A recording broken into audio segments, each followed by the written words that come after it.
Good morning. Welcome to our chairs and ranking members, and appreciate your testimony this morning. I want to start with maybe a fairly simple question. Just by way of context, as you all know, we started this hearing at 1 a.m., and I have been on a journey, I guess, or a quest for a very simple answer to what I think is a fairly simple question. But it's been proven elusive thus far, and the chair was unwilling to engage with me in a colloquy earlier on it. And really the question is, why was this hearing noticed for 1 a.m.?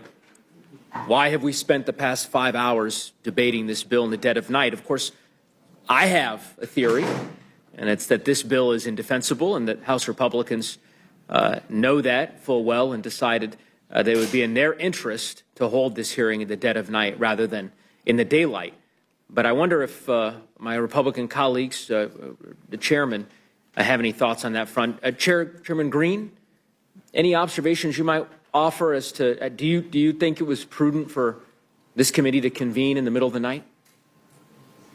I don't have any opinion on when the committee is called. I'm an ER physician. I work day and night. I'm an ex-Army Ranger. I work day and night. It was 3 o'clock in the morning when we flew into Baghdad. Time doesn't matter to me. Okay. How about this? How long have you been chairman of the Homeland Security Committee? I'm in my second term. Second term, how many years? Is that 3 years? That would be 2+ this year, which I guess is January.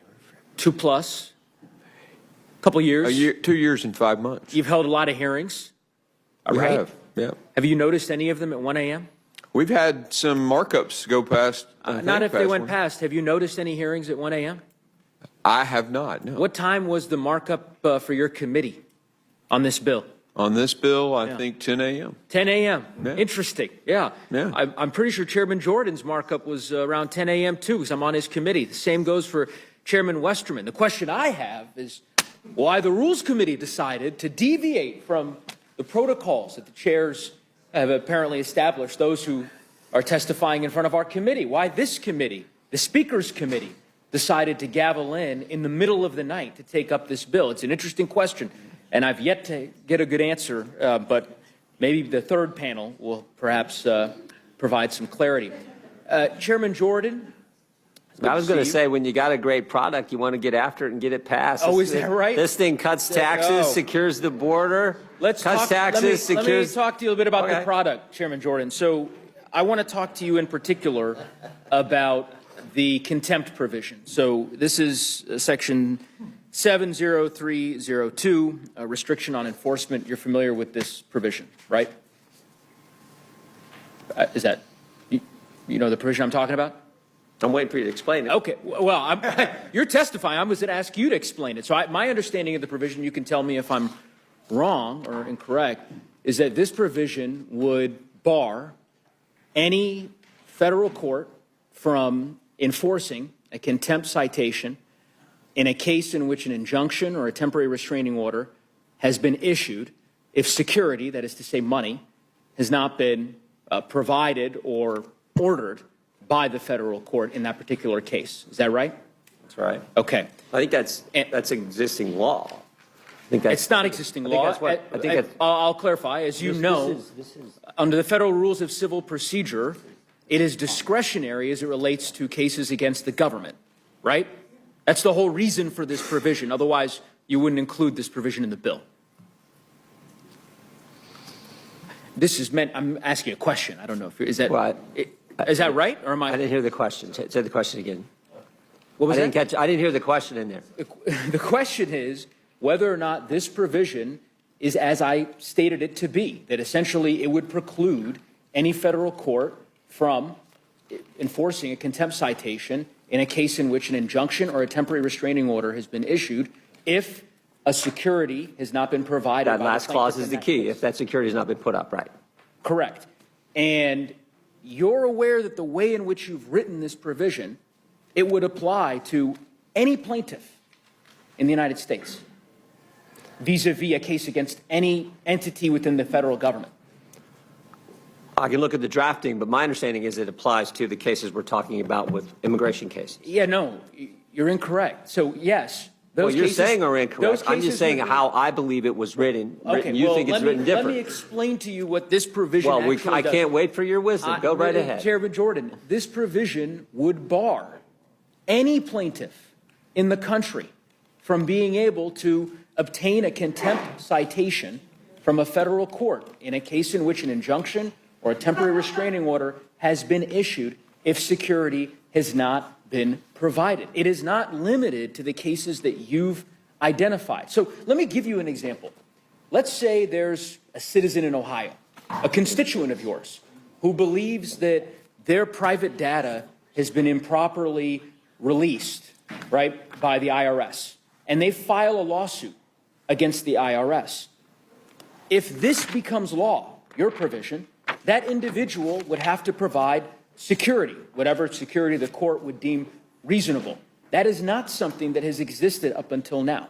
Do you understand that? Got it. Okay. So I'm trying to understand why you think that's in the best interests Well, of the people our that you understanding, represent in Ohio. courts, Go ahead. judges were waiving this. Our understanding is this would prevent enforcement of a contempt order if security was not provided, if the security was not provided in accordance with the Federal Rules of Civil Procedure 6S. That's what we put in the legislation. Yeah, this provision, so you're saying that essentially the way that you read this language is that it's not compelling the federal court to require security of a plaintiff. That's a situation now the judge can waive it. We're saying it should compel the court to have the security there. Correct. Yeah, we're saying the same thing. Okay. Let's go back to my core example, all right? We'll walk through it together here. A constituent in Ohio who believes that their information was improperly released by the IRS. I remember you've served on the Judiciary Committee for many years. Hold on. I mean, we're talking about in the context of immigration cases. This is all cases. This is not immigration cases. The plain language of this statute that you have written applies to every conceivable case brought in a federal court, period. IRS cases, patent cases, immigration cases. If you have a constituent that sues the ATF, this provision applies to them. This is the point. And you can visit with your lawyers and maybe they can provide you with the clarity, but it is unquestionably the case that this provision applies to every plaintiff. Oh, okay. Yeah, that's correct. I think we're on the same page now. The judge can set the security at whatever level he wants. What's typically happened in these cases is he just waiving it. No one's putting it up, and they're getting this injunction that applies nationwide, Correct. which is the So, concern. I hear you. Are you okay with the nationwide injunction I hear issued by you. one single federal judge? We'll get to that part, Mr. Jordan. Let's complete the analysis on this piece, because to your point, as you said, this particular provision doesn't require a specific amount of security. It's essentially saying to the federal court it has to require some security. And my point is that this is a deep deviation from existing federal law. This has never been the case. We've never said to constituents, hold on, Mr. Jordan, I'll finish this, I'll give you the chance to respond. We've never said to American citizens and constituents that in order to vindicate their rights in federal court, they're going to be required to provide a security when their constitutional rights have been violated by their government. And I find it astounding. I'm not sure that many of your colleagues understand the full import of this. They will by the time this gets to the floor. I imagine there will be a lot of limited government advocates who will find deep reasons to be concerned about this type of provision, because as you could imagine, it will preclude folks from being able to vindicate their constitutional rights. Now, I would also say the way that you have written it, as you've noted, it's retroactive, right?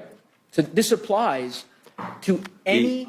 I just want to say the situation we're trying to address is what's been happening around the country. You didn't write it that way. As you know, a single federal judge gets cases brought to the judge. They waive the security and then issue a decision that applies nationwide to all immigrants who are in that situation. Why didn't you put nationwide in this language? Well, we can look at the language. I mean, it's 6 a.m. You're voting on this thing in like 10 hours. What are we talking about? We've had weeks. You could have put nationwide in here. That's not what it says. This applies to every one of America's You 330 don't, I mean, million again, citizens. the judge has discretion on what that amount can be. Sure. So a judge could say, you know what? And judges are right now waiving it, and that was the concern we had. Sure. And I think a judge. And you don't think that's a problem? Even Supreme Court Justice Kagan has said there's a problem with these nationwide injunctions being issued from one single federal judge. That's what we're trying to get at. Okay. The Supreme Court's considering that question right now. I will just conclude here. All I'm saying is, let me conclude my statement, even more liberal justices have said this is a problem. I understand. We've actually passed standalone legislation. Mr. Neguse, please let Mr. Jordan speak, and then he will let you speak. I'll finish my question, and then he can answer. Okay, but you're not asking a question. Okay, sure. You're asserting a statement. Madam Chair, Mr. Neguse controls the time. Yes, sir. And so, But I'm trying to ask him to ask a question and then let Mr. Jordan answer. I will conclude my statement and then ask a question of Mr. Jordan, since he, I don't think, wants to engage in this constructive dialogue to try to actually address the purported problem that he is trying to solve. So I will simply finish the hypothetical that I offered.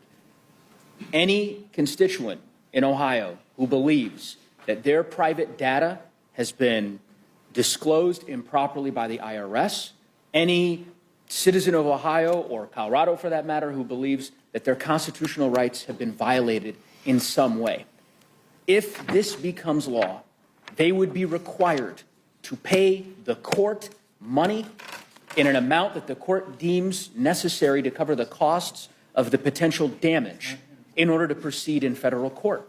That has never been the law of the land in our country, and I cannot believe that Freedom Caucus, so-called Freedom Caucus members, would support that kind of principle. Secondly, the way that this is written, as you noted, Chairman Jordan, yes, this would apply to the 93, 94 different injunctions that have been issued against the Trump administration. It would also apply to any existing injunction that is in effect today.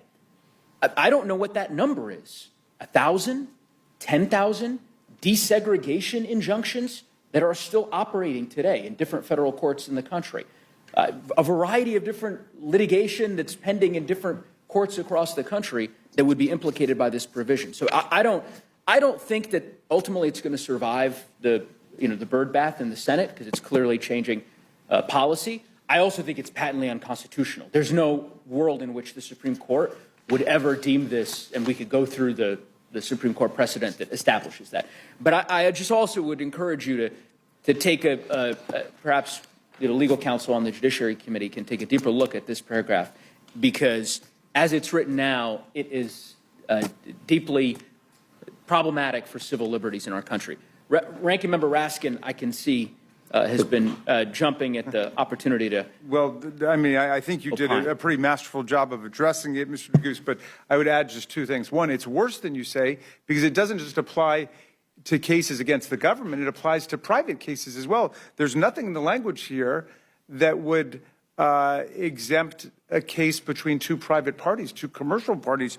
And so, but your final point, I think, is the key one. It's blatantly unconstitutional. It's because the power to hold someone in contempt for a court is an inherent judicial power and has always been deemed to say that. They don't need to wait on Congress to give them the power to hold someone in criminal or civil contempt for refusing compliance with a court order, any more than we do when we at least used to, engage in the inherent powers of contempt that Congress has against people. We don't need to wait for another branch of government to give us that power. So it is unconstitutional. It's ridiculously broad, and it's a very ham-handed approach to what their real issue is. They don't like the fact that Judge Boasberg, who was a Bush appointee when he first got on the bench, he was Justice,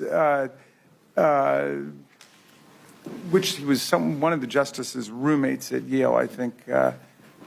Well, anyway, he's a Kavanaugh. Yeah, Kavanaugh. He was Justice Kavanaugh's roommate. He was a pillar of the conservative bar right? Well, they don't like his opinion because he said, turn the planes around and give this guy due process. And then they laughed at him. I mean, the president of El Salvador was tweeting, oopsie, we made a mistake, like he was mocking the judge. And this is a judge who doesn't fool around. He's a stickler for the rule of law. And so he said, I think there's probable cause to believe that whoever in the administration disregarded my authority and didn't turn the planes around and didn't guarantee due process is in contempt of court. And he said, and I'm going to get to the bottom of it, and I don't even need to rely on the marshals of that report to the attorney general. I can appoint my own people to go get them, and I can also use civil contempt and slap fines and liens on people. So this whole provision is really targeted at him and other judges who are saying a judicial order is not something that anybody, including the President of the United States or people who report to him, can defy with impunity, because under Article 6 of the Constitution, we have a supreme constitution. We don't have a supreme dictator in America. The Constitution is what governs us all, and it's emphatically the province and the duty of the courts to say what the Constitution means. I agree, Ranking Member Raskin. I think you articulated it well, and maybe my hypotheticals earlier were a bit too obtuse. I'll give a tangible example. There was a case a few years ago, Ranking Member Raskin, you're probably familiar with this, Missouri versus Biden, right? This is a case, Chair Jordan, I know you're familiar with this case as well, because you led an amicus brief in this case, right? This was a case initiated by the Missouri Attorney General against the Biden administration for their perception that the Biden administration was engaged in censorship of conservative voices on social media. And Chair Jordan, you led an amicus brief on behalf of judiciary Republicans in that case. A permanent injunction was issued in that case against the Biden administration. The state of Missouri was successful. Chair Jordan, do you know if a security was issued in that case? Don't know. It's up to the judge. It was not. There was no security in that case. It's up to the judge. Well, no, this is the point. There was no security in that case because under existing rules, it is not the case under Rule 65, subsection C, generally speaking, as a matter of just general practice, security is not issued, or rather required, in cases involving the government. And that is the point. If this provision became law... It could be required, the judge waives it. That's what happens. If this provision became law, two things would happen. Two things. One, the permanent injunction that I suspect remains in place, the Biden administration, that's gone. You can't enforce it anymore because of this provision. And then secondly, as we've probably belabored here at this point, it would make it very difficult, potentially, for similar types of lawsuits to be initiated in the future by prospective plaintiffs against the federal government if they feel as though their constitutional rights are at risk. So anyway, I will close there, but I think it's a deeply problematic provision. It ought to be removed. And I yield back. Thank you, Mr. Neguse. Do you feel properly instructed now? Fine. I'm fine. You're properly instructed. Thank you.